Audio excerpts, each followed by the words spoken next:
This is a Headgum podcast. I want something else to get me through this semi-charm kind of life. Baby, I want something else. I'm not listening when you say goodbye. Do do do do do do do do do do do do do do do do do do. What a stunning song. That is Semi-Charmed Life by Third Eye Blind. It was the year 2010, I can tell you that much. And I'm going to jog our little memories about what was going on in the blockbuster world, the movie world in 2010, the top movies of 2010, to just jog our little memories. For starters, the comedies of 2010 were obviously The Other Guys, the action movie starring Mark Wahlberg and Will Ferrell. Grown Ups, a classic Adam Sandler flick. Get Him to the Greek. Due Date. What was this one? Oh, no. This is a spoof movie that I don't know about. Little Fockers, which we loved. And of course, Hot Tub Time Machine, one of my personal favorites. And then how can we forget 127 Hours? Okay, The Debt, Leap Year, Salt. You know, I don't know if 2010 was a good year for movies now that I'm reflecting on all of this. And that's okay. We can't always have banger years. And you know what? 2010, I don't think was a banger year for Hollywood. And that's fine, because you know who it was a banger year for? My guest was in Garden City, Long Island, and my guest is Gabe Mollica. Gabe. Oh, it's so nice to be here. Thank you for having me. This is the best. Oh, fabulous time. I'm thrilled to have you. I'm so happy to have you on the show, because I have not seen your live show yet, but I am told it is a lot about your inability to have friends. It's true. It's kind of like I talk about how like I have these bros, and I make a distinction between having bros and having friends. And I kind of start the show by being like, actually, like I don't know anything about my guy friends at all, except that they like Adam Sandler movies. And so when you said Grown Ups, I was like, yeah, that did come out. That was a big night for us. Well, the thing is, I read all those movies and I'm like, what was the 2010 movie banger? Like, I don't really know. Because The Backup Plan, I guess, was on there. Yeah, it was weird. Blue Valentine. The internet wasn't as popular. So like movies were like still huge. You know, you'd still like go in a giant group of friends. That was like a big part of the culture. And when there's not great movies, you're like, oh, that's weird. Well, I want to know what the Oscar movies were in 2010. Hold on. Oh, yes, this is a great question. Okay. Hold on. This is actually some decent ones, but like, okay. So we have King's Speech. Oh yeah. Great movie. Inception. Great movie. Saw in a theater, sure. The Social Network. Also great movie. That should have won in retrospect, I think. I think people are really high on that one. I like it too. Did the King's Speech win? I think the King's so. Speech won. And then there was Alice in Wonderland, God of Love, Toy Story 3, a Better World, which I never saw, Tuba Atlantic, I don't know. Missed it. Was having fun. Yeah. And, these are like all of them. These are all the people. Maybe that was the best foreign film. Oh, that was the best short. That was the best short film. So I guess Best Picture nominees were just King's Speech, Inception, Social Network, Alice in Wonderland, and Toy Story. Wait, what? That makes no sense.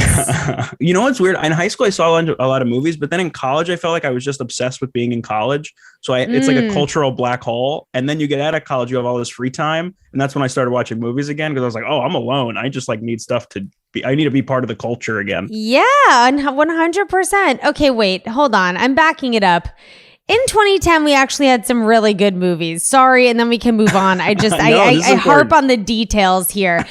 Best Picture in 2010. We're saying that this was actually great. The Hurt Locker won. Avatar, The Blind Side, District 9, An Education, Inglorious Bastards, Precious, A Serious Man, Up, and Up in the Air. Okay, now we're talking. Now we're up and up in the air. What a combo. Oh, both great. What a different, combo. Very different. God. Anyway, so while Up and Up in the Air were coming out, I guess probably more when you were a freshman in college, but yeah. What were you like in high school? What was the vibe in high school? What was your high school like? What was going on with you? Tell me everything. I think I went to a pretty like normal high school, almost like suburban, like what you picture in TV. Like cliques, like bros, jocks, theater totally. Weirdos, nerds, like cheerleaders, kick line, football. And I really What's kick line? Kick line is like the cheerleaders who can actually dance. Oh, and it's they like were competitive. Dance team. Yeah, but they also perform at halftime, but like they like do real things. Love it. Yeah. So those are like rival cliques kind of. And I started, I was always like a little bigger. And so I was always kind of sensitive about my weight. And so I started high school being like, I'm going to play football and that's going to get me all the girls and I'm going to finally belong. And I kept joining football and quitting after like 2 days because I just like don't want to push people. Yeah. It's like, it kind of stinks. And so I kept joining and quitting. So I started high school being like, I'm a failure. I'll never find my place. And I kind of learned pretty early on that I could sing. And freshman year of high school, they put me in like the varsity choir kind of deal. Wow. Kind of varsity choir. You had a JV choir? They didn't call it that, but that's basically what it was. It was the chamber choir. And kind of early on, I was like, oh, I'm a tenor and I'm in the school musicals. And I kind of like found my people. Mm-hmm. But so I was definitely a theater kid and a music kid. I could singing was like the thing I focused on more than like the acting, I guess. But I think even once I found that, there was still a part of me that was like, but maybe I could still play football. Like maybe I could still be cool. Because were the football players the cool people in your high school? It felt that way to me. And maybe that's just because I grew up watching movies and like I'm a little bit of a sensitive cliche kind of person. But I told somebody recently, I was like, I started high school. I was like, I just want to run out into the field and the band is playing and the cheerleaders are there. And somebody was like, I think you just wanted to be in the band. Yeah, maybe. And I eventually did join the band. So I did find my people, but it was just a very painful, kind of embarrassing way to get there. What did you end up playing in the band? I was a trumpet player. Ooh, okay. It was fun. Yeah, band kids are fun, man. I didn't know that right away. I mean, I just associate band kids with American Pie movies and associate them with being like horny. It's not wrong. They're some of the horniest people on the planet. That's so funny. Yeah, it was great. So when did you join band? I joined in 10th grade. End of freshman year. I was like, I think I want to join the band. And that's when you meet, I was a sophomore who hung out with seniors, I was one of those kids. And I was like, I have friends who can drive. And so I talk about this in the solo show, which is like, I had these bro friends and then I had my musical theater friends and they did not understand each other and they did not like each other. And so I kind of lived this like weird double life where I was like, I have these idiots that like, we like flick each other's balls. And then I have these people that like want to listen to Sondheim musicals and Wicked and Les Mis and shit. And so I always kind of like snuck between both groups, I think what those people don't realize is their Venn diagrams actually like do come together more than they would think. Because at the end of the day, everybody wants their balls flicked, Yeah. Yeah. We were flicking lots of stuff in either group. Yeah. And it was fun when they would overlap. They'd be at like an opening night of one of my shows or something. And just like, I'm like, oh, I love both of these groups, but they didn't know they had a lot in common. I was like their translator. Right. Where you're like, let me decode these cultures for you. Yeah. Because they were like two packs of dogs who didn't understand each other. They sniffed and turned away. How did you make friends with upperclassmen when you were a sophomore? I think being in that choir was kind of fun. And, they always need boys. It's such an advantage to be in the performing arts. Like my sister could also really sing. And like, there was just so much more competition to be an alto. You know what I mean? And so I think right away they were like, oh, this guy like can get parts in musicals. And it was mostly through pure talent. Yeah, absolutely. Like. And it should be. That really, it is. It's pure, raw, unfiltered talent. It's unquestionable excellence. Yeah, they're like, this guy's got to go to NYU. We got to send him away now. And did you end up going there? No, I went to a liberal arts college. I don't think I could have handled NYU. Were you a good student? You know what's funny? I was I was like a professional extracurricular activity kind of kid. So like I ended up going to Hamilton College, but it was not because of my grades. They were like, ooh, all state choir and like kind of good grades. Like, all you ever see state choir? Rushmore? Yes. Yeah, I made the all state choir. Wait, I'm sorry. What does being all state for choir entail? You do like you perform a solo and sight read and stuff like that, and they give you a score out of 100. And what was your solo? Some like opera kind of piece. You sing an aria? You sing an aria, and then you get a score. And if you get 100, you might get in. So I got 100, and then they send you to this like basically like a week-long rehearsal / concert thing in Rochester. So it was me and like 35 other tenor ones in this giant mixed chorus. And the choir is like amazing. It's like the best voices in the world, all kind of like in a room together, kind of like checking each other out, you know? That's horny week too. Not for me, but for other people, I'm sure. That's crazy. So you were just like singer, extracurricular, legendario. Yeah, definitely legendario. And like didn't care. Like sophomore year when I was hanging out with seniors, my grades took a noticeable dip. And then junior year, I was like, oh, actually, I want to go to like a school that I could be proud of. And so I like got my shit together. That's good. And, like, tried. Yeah, I needed to and those seniors were gone. So I had more free time. So I got into school, but like, again, the grades were like, oh, like we'll let him kind of like slide in. It was not because of them. What else? So what else did you do besides sing and be an all-state singer? Yeah. That was a lot. I did like community theater.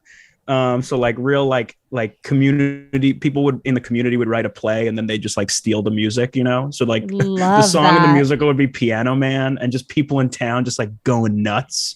I really do love community theater. Like I think it's really cathartic for all of these people because I think that like the reason why so many people want to be actors is because it's like, yeah, I want the opportunity to not be me for like a chunk of my life, you know? I want the opportunity to be me, not being me.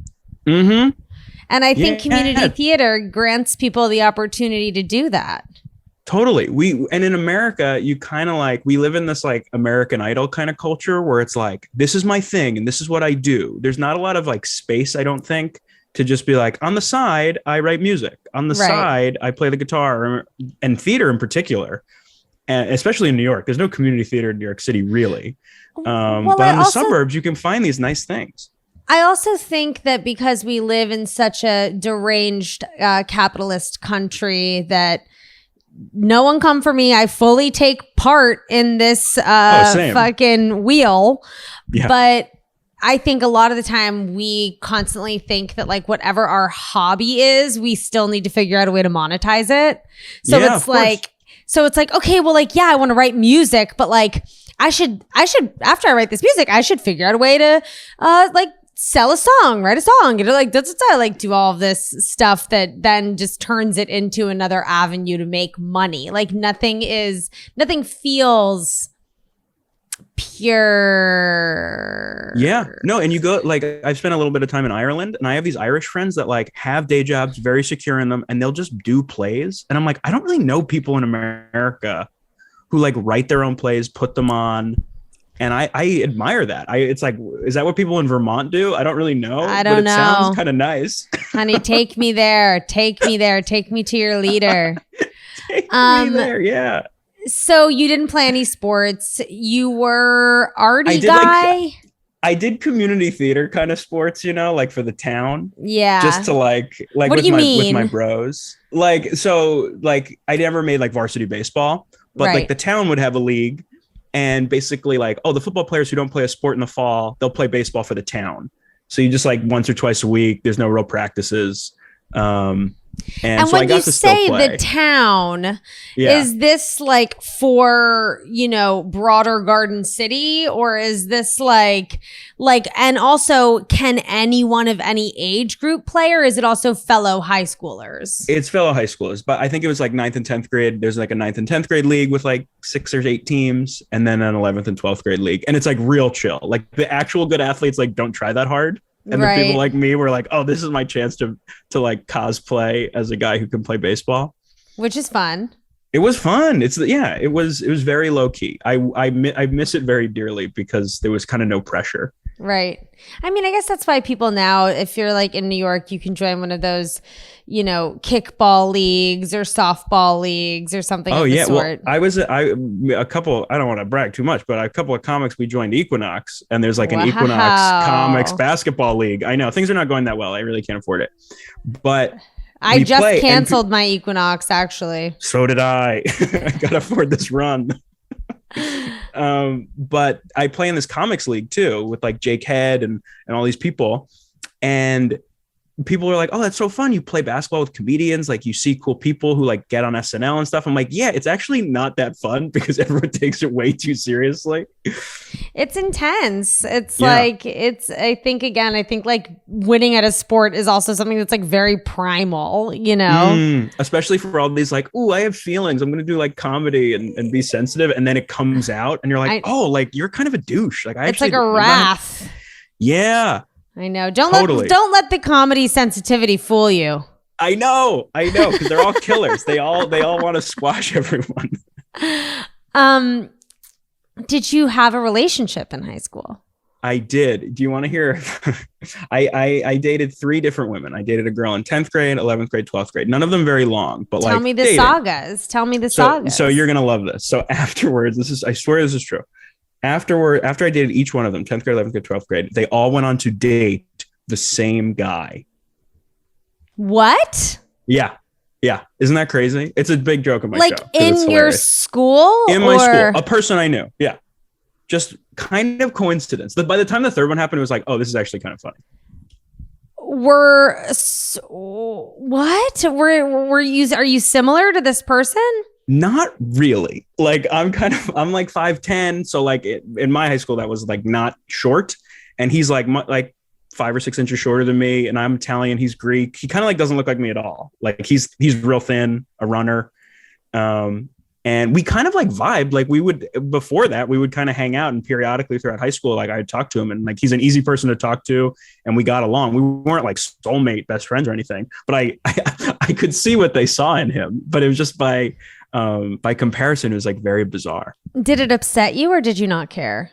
You know what? I think it upset me at the time, particularly the third one upset me at the time because I found out like on a school trip to Disney World or something. And it was like, this is sad. Wait, your school would take you to Disney World? But they would take the band kids. Yeah. Band kids get spoiled rotten. What was that like? Oh, it was amazing. It was like, and what I didn't realize at the time was like, oh, this is what college is. You just are away for 3 days, dicking around all day, playing a couple concerts. It was so fun. I mean, it was kind of ruined because I found out that the third girl in a row had left me for the same guy. Was she in band as well? She was in band. Yeah. A drummer, cool drummer girl. Damn. Well, you're going to love this. So my senior year, I got sick. I went to the hospital. I was fine, but I got What'd you get sick with? I had a hole in my stomach. They don't know what caused it. One day I just like I know, it was crazy. Like so in your stomach lining? Yeah. Between my large intestines and my small intestines is like a little muscle. And they were like, we don't know what, like you may have swallowed a pin. Like it was one of those like weird, like freak accident things. So I was in the hospital for a week, and my buddy Sean wrote me a card in the hospital, and he goes, don't fall in love with your hospital bed because Tom is going to take that too. And I laughed so hard because like he was just like ripping on me. Yeah. Wow, what a smart and witty friend. Yeah, and I had staples in my stomach, so I couldn't really laugh, and I laughed a lot, and it really hurt, but it was worth it. Did this girl break your heart? I think at the time she did, and like with any retrospect whatsoever, like I still like her. Like I did local TV the other day. I was on Pix 11, and she sent me a message that just said, "Well, it's not New York 1."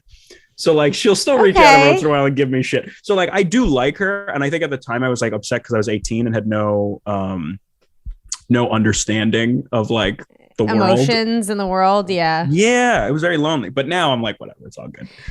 Were you one of those teenagers where everything felt so big to you? Oh yeah, I was so dramatic. Yeah. Were Me you dramatic too. also? You Oh must have my been. God. I was like a tortured, emotional fucking soul. Like Where did you grow up? DC. Okay. Okay. I was like an anxiety riddled sweet little thing that just wanted to be loved so badly. Of course. And Yeah. and like heartbreak and being lovesick and like just boy in hindsight I was boy crazy. And Oh, like sure. I it wasn't in a way that I think boy crazy girls are shown in media. Like I was like, do you watch Euphoria? I don't, but my mom does, so I kind of get mom recaps. That's really funny. Like I have such a tender spot for Sydney Sweeney's character in that show because I feel she's that. just such a fucking like a love sick girl who will like do anything for these people with like self-esteem issues. And even though I didn't project that, I projected a lot of confidence. I definitely had I was so emo. Like I was so emo. Interesting. Like mixed CDs for boys, hidden messages, that type of shit. Not, I don't know if they were hidden messages. I think it was pretty overt when I was like when I was making like love songs or like whatever, or making a mix CD that was just trying to like appeal to their personality and shit that they told me they liked, you Isn't know? that so funny? I dated a girl once and I was like, after we broke up, I was like, actually, I hate country music. I don't want to do this anymore. I can't believe on my alone time, she's in my head. I hate this. I mean, I definitely had a moment where I was like, do I like the flaming lips? Like, I don't know, you know? It's funny when you make concessions for people that you love, and especially when you're a teen. Oh yeah. It feels so, everything's gigantic. And Were you having everything sex feels in like high a sign. school? Oh yeah. I had sex the most hilarious number of times in high school, which is once. That's good. It was good. It prepared me. It was just enough to be like, okay, I think I know how this works. You did it. Was it with your senior girlfriend? Yeah, it was with number 3. Yeah. Damn. I know, which is like, it was a sign. We're connected. Like nothing's more special than this. And in retrospect, I it's kind of nice to do it with somebody who you like and respect. And it didn't work out. Like I think it's better than 98% of the first time stories that I've ever heard. Absolutely. I would agree with that. I think that, you know, having sex in high school, like, were you one of those people that did you like your body in high school? Don't like it now.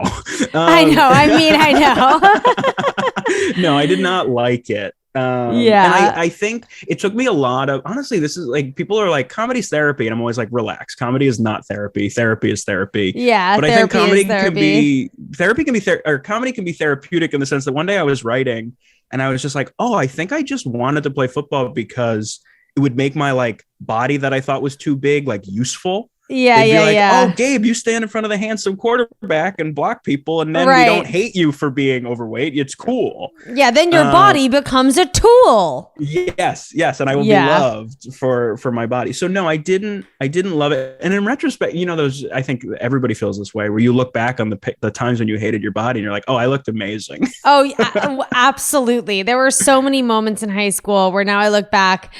I mean, I wore some questionable fashions, but like I can look back to shit I wore last year and be like, what the fuck were you wearing then? So that might just be a lifelong journey for me. But like there are moments where I'm like, no, Greta, you looked good. You had it good. If only you weren't so fucking nasty to yourself.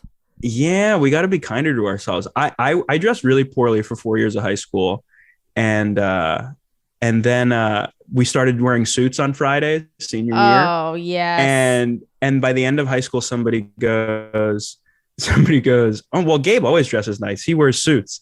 And I was like, oh, you can just change your whole perception in like 3 weeks. You can just become yes. a whole new person. We're going to go to a quick break. And when we get back, I need to know what's going on with your bad fashion.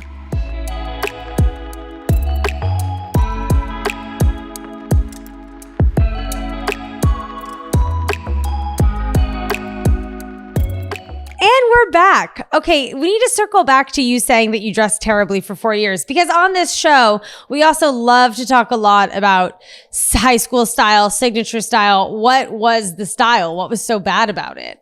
I love someone being self-proclaimed and saying they dressed like shit too.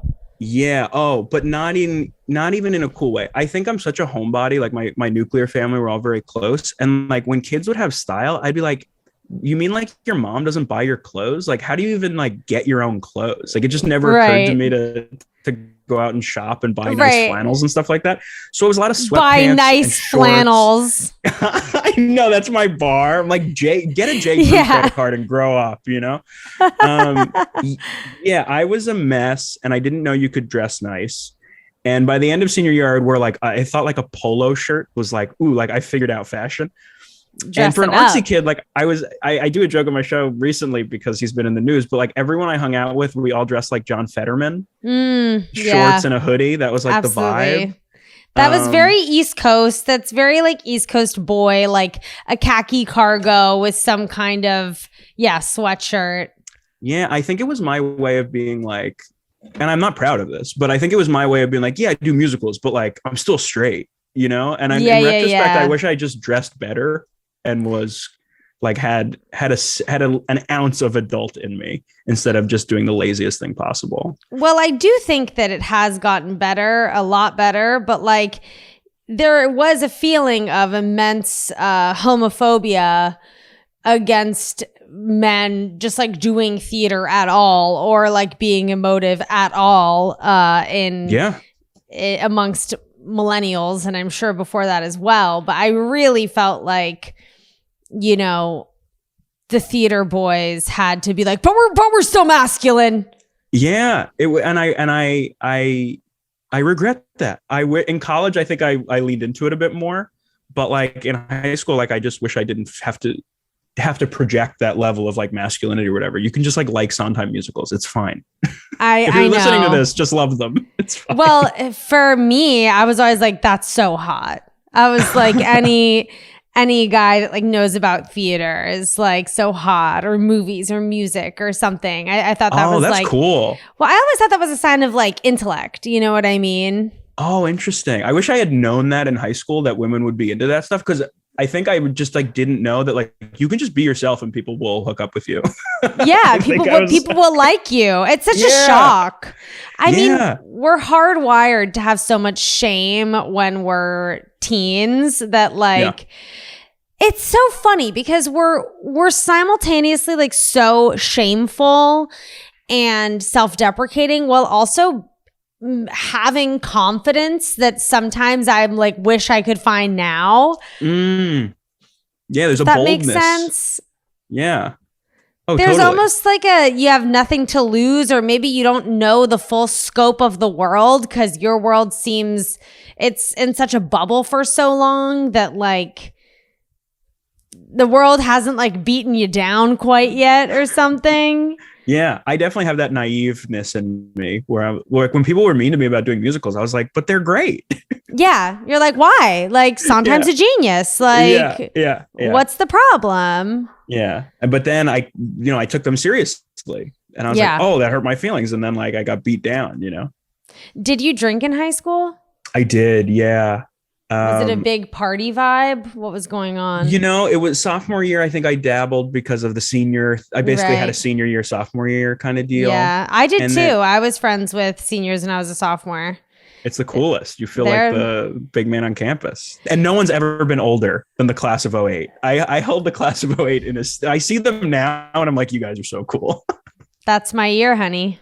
Oh my God. It's an honor to be in your presence, truly, because seniors '08, man, those guys fucked. Those guys were cool. So you guys drank and partied, even though you were still taking very seriously your singing and performance career. Yes, but I did not smoke because I was one of these annoying people that was like, my voice is my instrument. Yeah, and I can't damage her. Yeah, she needs to be able to shine Absolutely. This is my scholarship. Yeah, I mean, you were probably right. Like, you were right in doing that. Yeah. I was right to a point. I think the self-seriousness is a thing that I hope I've let go of a little bit. Where it's like, you can have a cigarette. It's not gonna ruin your like. Did you ever end up Broadway? I would get drunk and smoke a cigarette every once in a while. Very, very rarely, extremely rarely. But then you meet Broadway actors every once in a while and you see them and they're just all ripping cigs. And you're like, I know. Oh, okay. I don't get it. Also, some singers, like some pop stars, rip cigs and like can fully sing. I was a cigarette smoker in high school and I thought it was so cool. And I thought it made me so mysterious. I bet it did. In hindsight, I think I just looked stupid. Like now when I see... okay, let me clarify something. Please. I think cigarettes are still to this day and will for always and ever be cool. I am of the school of thought that like those are the old movies that I watch, from like James Dean to glamour to like being a glamorous, like, you know, Katharine Hepburn, like whatever. Why are you yelling at me, Tevi? I always thought cigarettes were cool. I'm here to say they're not cool. I don't condone smoking cigarettes. My mom died of lung cancer. I'm not promoting them, but I'm saying they look cool, okay? And you should watch the movie Thank You for Smoking, because it's all about the power of marketing around us thinking it's cool. But my broader point is, now when I see people smoking cigarettes with my adult eyes, especially if I see teens smoking, I'm like, you look fucking dumb. I'm like, you all look dumb. To me, anyone that smokes now, I'm like, you look fucking stupid. Yeah, and it's the vape thing, man. Oh, no, the vape thing is just... even worse. But like, it's so crazy how there was a flip, you know, where I was just like, it used to be cool. And now I'm just like, don't smoke, teens. Yeah, I wouldn't do it now. Don't vape. Oh, you're vaping? That's so fucking lame. I even think it's lame when people like vape pot. I'm like, if you want to smoke pot, smoke flower. Yeah, because it's cool. Smoking pot is actually cool. Seth Rogen made a whole damn company because he's like, this is actually kind of fun. Seth Rogen doesn't vape, honey. Yeah. Seth Rogen's rolling J's. And he's got credits. Yeah, and he's got credits. He's successful. No, I mostly just wish that someone would have been like, will you stop smoking cigarettes? Yeah. I for me, it was like every once in a while when I would drink, I would be like, I would have the impulse to. And then in college, we would watch Casablanca. Oh, see, this is what I'm saying. We gotta rip a cig, man. He looks so cool. This is what I mean.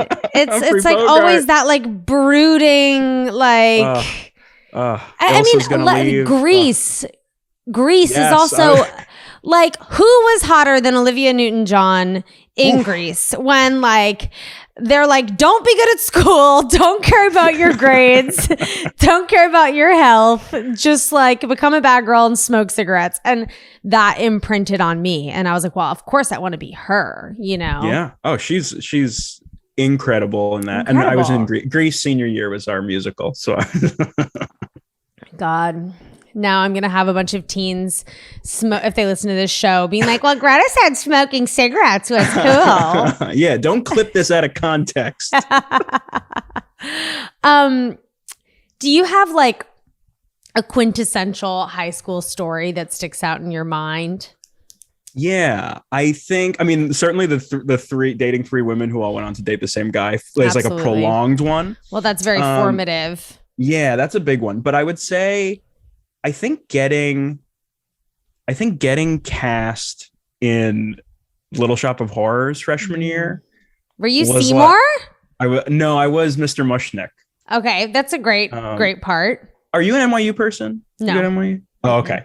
My friend Liam Bingham, who's like a musical theater person who played Seymour. And he, but like I was a freshman and like I was kind of big, and so to play an adult, that was one of the places where it's like, oh, your big body's kind of useful because you're playing this like large Jewish man. That's very funny. And I'll never forget. This is like such a, you're an actress and a star. You understand this, but like I was singing. And I opened my mouth to sing. And I just remember the music director, his head was like kind of like leaned like this. He's like playing the notes on the piano.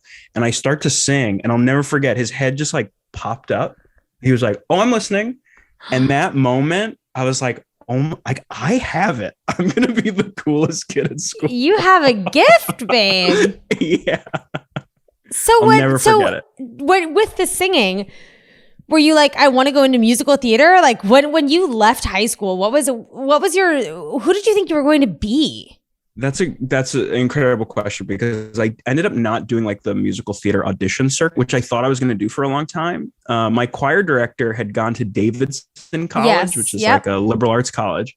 And he was like kind of like who I admired the most. And what I liked about him is that he studied music, but it was at a liberal arts college. So he like had all these other interests. He was like, I want to write and learn about religion and learn about, take a math class. And I like really bought into that whole like liberal arts thing. I mean, so I was like, I think there's value there. Yeah, I think it was the right impulse, especially because I pivoted very quickly after college. Yeah. To writing and comedy and stuff. So I felt prepared, where if I had gone to a conservatory, that might not have been the best place for me. Mm-hmm. And so I was like, I'm going to learn, I'll major in music at Hamilton College, and then I'll figure out something else, like I'll do government or I'll do writing. And I basically ended up majoring in a cappella and hanging out with Michael Breslin. That is our mutual friend. I did not even know that an a cappella major was even it's not real, thing. But it's just where I spent all my time. I was there like 15 hours a week with them. A cappella, I tried to get into the a cappella group, got rejected, I think. And then I ended up being in my school's gospel choir, which was actually way more fun to sing in than a cappella. What a bomb you're dropping 39 minutes in. I'm loving this. I really wanted to be like my dream scenario for myself. And I had many, but one of them was, I was like, I want to be a jazz vocalist, as if of course. This is again, me living in the fever dream that it could possibly be like, Cotton Club circa 30s, 40s, 20s, who knows? Yeah. There's no way to know. So it's just the delusion to be like, this is what I'm going to have one day. Sure. But I think that delusion helps us now. Like, I think now you need to be like just 10% delusional. And I think it's a good ingredient. So hold on to some of that, because it helps us keep going. You need to be like 90% delusional and 10% rooted in reality. Yes, because the delusion is what keeps the motor going every day. Because you have to. You have to. Did you feel like you had good teachers? Did you feel like you had any teachers that squandered your dreams? No, I don't think I think I had good teachers. I feel very, very lucky to have had good teachers. I've definitely got bad advice sometimes. What was the worst advice a teacher's ever given you? I had a teacher one time tell me, if you ask for my advice, that means you have to take it. Which I think is awful advice. I think it's a sign of narcissism to say that to somebody. I'm going to start saying that to my friends. Yeah, now if you're saying it in jest, it's hilarious. That's my new rule. 19 and impressionable, and like felt bad when I didn't then take that advice. Well, you should. It came from a place of love. But like, yeah, I think. But did it? You know what I mean? The question is, did it come from a place of love? I think it came from a place of like this person thinking they were an expert about my life and not just what they know. And you can be an expert in what you know, but you can't be an expert in somebody else's life. I mean, that's true. That is absolutely true. Knock, knock, knock. Is that a door knock I hear? Why, yes, it is. Welcome to the High School Guidance Counselor's Office. I'm your high school guidance counselor. And in this section of the show, you get to rectify a wrongdoing of your past. You can say fuck you to someone. You can apologize to someone. You can do with this time what you will. And we cleanse your spirit and soul of any lingering trauma from high school so that you never have to think about it again. Fantastic. I love this. So you're ready for my story? I'm ready for it? anything you want to hit me with. Oh my God. So this story first came up. I forgot about it. After the lockdown, we'd all been in lockdown for a couple months. And then one night we all went to my buddy Nick's house and we just had like a 12-hour conversation. And during this 12-hour conversation, it came up one time that like we were kind of like between friends and like the group had turned on Nick in this like one instance. And Nick like showed up at our friend's house to hang out. And in that scenario, I was like part of the group and not hanging out with Nick. And I remember, and Nick goes, and you said to me, I'll never forget it. You looked at me and said, why are you here? And Nick's like my best friend in the world. He's kind of like who my show is about. And when he said that to me, I just felt like absolute shit. And I was 14 years old. And now that he says it, I remember saying it. And I regret it. And I wish I could have it back. And Nick knows I love him. And if you see my show, you also will learn because the show I do now is about like a conflict that Nick and I have. And then it's kind of about like redefining what male friendship is. So the show is like a love letter to him, but that's like a low point that isn't in the show, but is in real life. And forgive yourself, Gabe. It's okay. Oh no. It is okay. You stayed friends and he stayed your best friend. He is. He really is. God, that's hard. But when we're young little whippersnappers out there, we also are trying to protect ourselves by doing things that make us feel like we'll stay in the good graces of the people we think are important.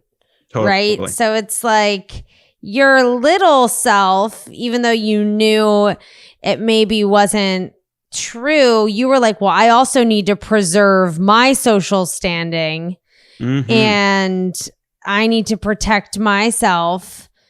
So what does that look like? It looks like me tossing my best friend under the bus for a moment, but then I'll pick up the pieces and make sure we're all copacetic at the end of the day. Yeah. And we've hashed that in real life, but I still think about it before I go to bed sometimes and I feel bad. And you're going to love this, but Nick is a huge fan of yours. Oh, he's so excited I'm on this podcast. He must have good taste. He does. Well, I mean, I don't know. The older I get, the more tender I get toward our asinine decisions we make as teens, because we're so self-assured and yet so insecure and helpless at the same damn time. You know what I mean? Yeah. And I think your exploration of that I think this is a nice platform for it. I'm fascinated that because I had a podcast for a while during the pandemic where I interviewed people I went to high school with. And really? Yeah, it was really fun to catch up. And one of the moments I had with like a cool kid who's now doing music was I was like, well, I was in musicals. And he goes, you were?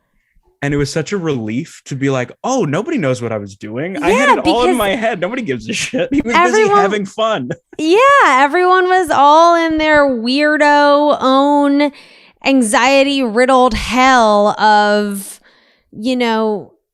adolescent melodrama. Yeah. Yeah. Everyone, even the cool kids, especially the cool kids, have their own shit. Look at Sydney Sweeney.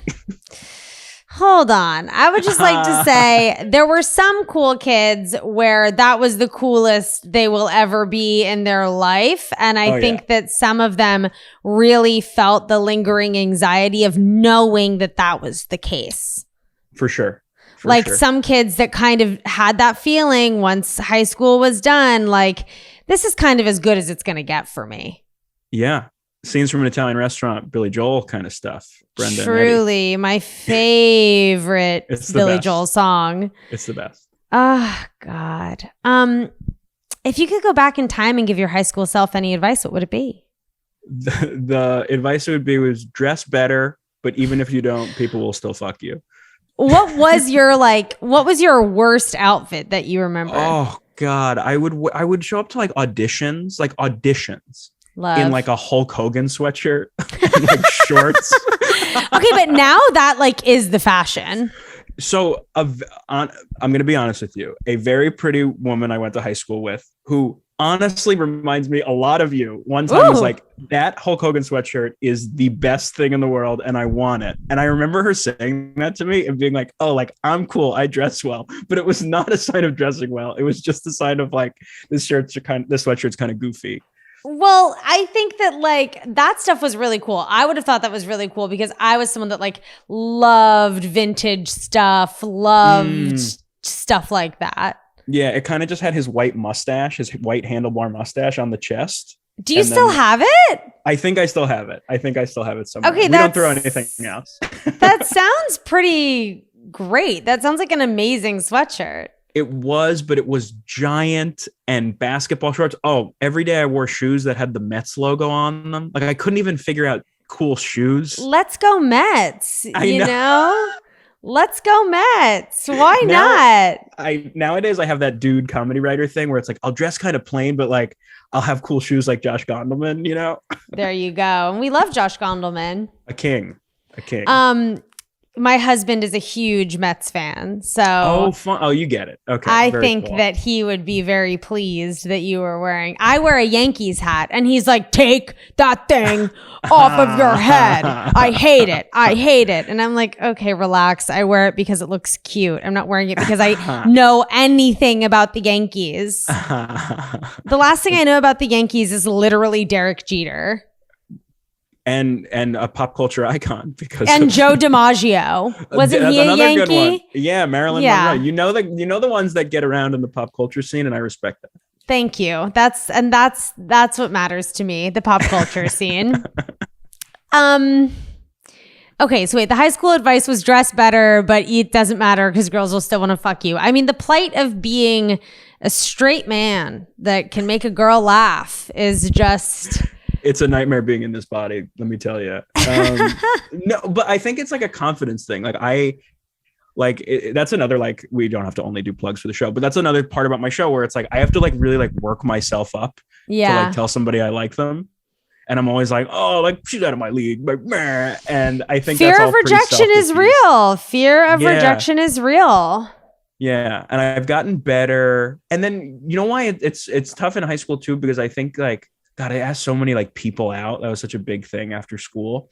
And I think fear of rejection is so real, especially when you're like barking up the wrong tree. Oh, totally. It's like go to the right person and get rejected because you'll like, it's just a better experience. I also think that asking someone out is a skill that you hone over time, as is rejecting people. That's also a skill you hone over time. Yes. 100%. Because I remember there would be boys that would be into me and I genuinely would have no idea how to turn them down because I felt bad. And I think that I honestly would just end up leading a bunch of them on, which was not good. But also that was me wanting to not be an asshole or something. I don't know, you know? Yeah, no, that's a delicate balance because like if you're somebody that like people are asking out, you have to like learn this skill, this very graceful adult skill. Yeah. You're like, it's thrust upon you. And like, that's not fair either. It's like, no. Oh yeah, I've been asked out 10 times this year. I'm 15. This sucks. Where would you take girls on dates? Because I'm also obsessed with teen dates. Like, I love being in New York or LA and going to fancy restaurants. Like, you know, I'm there with my fucking husband eating like a meal that we are so excited to eat because we've like worked for it or something. Yeah, and then I turn and I literally see like 16-year-olds on a date. Oh, yeah. There's like a restaurant in the middle of town, Leo's, right on the corner. And I would take women there. It's like an overpriced bar, but like right in the middle of town. And you're going to love this. Freshman year. So I was like friends with people who were 2 years older than me. So I didn't have a car, but I went on a date once to Leo's and I got my friend who was 2 years older than me to literally chauffeur us, which is in retrospect, like I owe him. I should just send him a very large check. You should just send him a gift card to Leo's if it's still open. Oh, it's open. They're cooking. Yeah. Yeah. And yeah, I think honestly, there was a playlist involved, like a CD. I think that's where Semi-Charmed Life comes in. Was this the first girlfriend? This was number one. Yeah. Well, it worked. She became your girlfriend. It's true. I wonder where Tom took her. What would you guys like? What would you guys eat? Would you like sit down and be like, I'll get a Coke and we'll have wings and waffle fries. Thank you. Yeah. Yeah. Very much the vibe. Probably a cheeseburger, just like classic. I think we thought we were living in this like, it was like almost like Greece, but in sweatpants. I mean, I remember my senior year of high school, I went to this restaurant called the Boathouse in DC with my boyfriend. And I remember I would always order like salmon and rice pilaf and iced tea. So not stupid. Soda. I know. Yeah. So stupid. Even in college, I remember like my dad would be like, here's $100, take her somewhere nice, you know, and just like going to those, sweet. Like, it was my dad's the coolest. I would like, my dad went to law school when I was in high school. So he was like between jobs, but like in college randomly, I would just like get a letter in the mail and it would just be like $100 bill for my dad. That's so like, nice. He's adorable. Yeah. Oh, wow. And Your dad was in law school while you were in high school? Yeah. So we were both so students. Interesting. Yeah. So it was a weird financial time. You know, he wasn't working for some of it. And then did he end up being a lawyer? He's a lawyer now. He used to work in horse racing. You're going to love this. He used to work in horse racing. And then he went to law school. And now I swear to God, his job is horse lawyer. He's like a lawyer for like racetrack people. I know. Like the sense of like gambling or like, yeah, like if you own a racehorse, my dad can help you like do the paperwork around it, or like even just like racetrack people, like because they move a lot and buy and sell houses. My dad will like do the law stuff for their like housing and stuff like that. Is there a big industry for that? It is small, but they all know each other. It's all the horse lawyers hang out. Yeah. That's crazy. It's real weird. And he works for himself because he like could never have a boss. He's just like always just like driving around on speakerphone, like taking calls. But he was successful. He is successful. Yes. But by his very own kind of like goofy metric. But yes, he is successful. He doesn't have to, he gets the comedy thing where he's like, oh, like you're trying to like get independence and do your own thing. Like that's what I've done my whole life. Yeah. Wow, that's a beautiful thing. Yeah. Did you go to your senior prom? Oh yeah, I did. Yes, I did. Had a fun date, friend, year younger, Sherilyn, who I love. She's got kids now. Huge fan. Perfect choice. Just like a sweet, wonderful person. Love it. What did you wear? Oh, so I knew I wanted to wear all black. At this point, I had started to at least formal attire I understood. So I black undershirt, which very few people had, all black, and then a pink skinny tie. Ooh. So I had a look. There was a look. There was a vibe. Love that. Yeah. God. Wow, I can't believe we're already at the end of the podcast. You've given me so much joy. Oh, get out of here. This is the most fun. I'm still hung up on your dad being a horse lawyer. Yeah, it's a fun phrase. People don't really know what to do with it. I really don't. I'm like, what does that mean? I know. Yeah, it's weird. Like horse racing, I immediately think degenerate gamblers. Yeah, well, that's how he got into it. He was in high school and he was just like a kid who would hang out at the racetrack. And he just started like working odd jobs at the racetrack, and that's how he got started. Does he love horses? He loves like the game. He's not like good with horses. Like if you like gave him a horse to walk around, he'd be like, I don't know what the fuck to do with this. Like give it to a trainer. But he knows like it's very old school. It's like an old school thing. Like it's literally like guys with stopwatches. Like they haven't like digitized anything. It's like very I just hope everyone treats the horses with humanity and respect and kindness. As I've gotten older, that's a big part of my dad's job, which is like making sure people do that. That's like a big thing. Wow. Yeah. Maybe I should next time. What's your dad's name? Drew next Mollica. Time we're gonna have Drew on. Drew's gonna come on. This podcast would fly, and you would not really get to talk very much, but I'm sure it would be fun. God, and my last question of the pod is, what was your senior superlative? I was voted.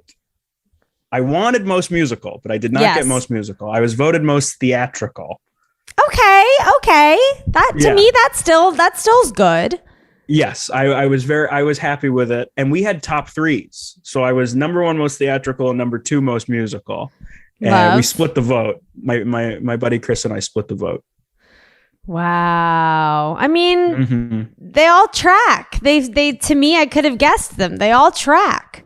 Yeah. You know, my buddy Sean was voted most likely to be wandering the hallways, and they couldn't when they take a picture of the people who win. And when they came time to take his picture, they couldn't find him because he was wandering the hallways. It was actually kind of perfect. And it all comes full circle. Gabe, thank you so much for coming on my podcast. This is a delight. This is my first Headgum podcast. I can't tell you how many Headgum podcasts I've listened to. So this is like kind of like the best thing ever. And you're a delight. Hopefully you can be on many, many more. Where can all of my gorgeous classmates find you and come and see your show? Yeah, just follow me at Gabe Mollica. I'm trying to build the old Instagram because the run is going well. And regardless, I think of when you listen to this, there will be a show for you. I'm going to do it again in New York, and we're taking it on the road. We love it. We love a touring show. Thank you so much for joining me, and thank you to everyone for listening. I hope you have a fabulous week. And please remember to email us at email us for Classmates Corner, seniorsuperlativespod@gmail.com if you want to talk to the high school guidance counselor, because she wants to talk to you. And as I say every week, stay cool, never change. Until next time, ciao. That was a Headgum podcast.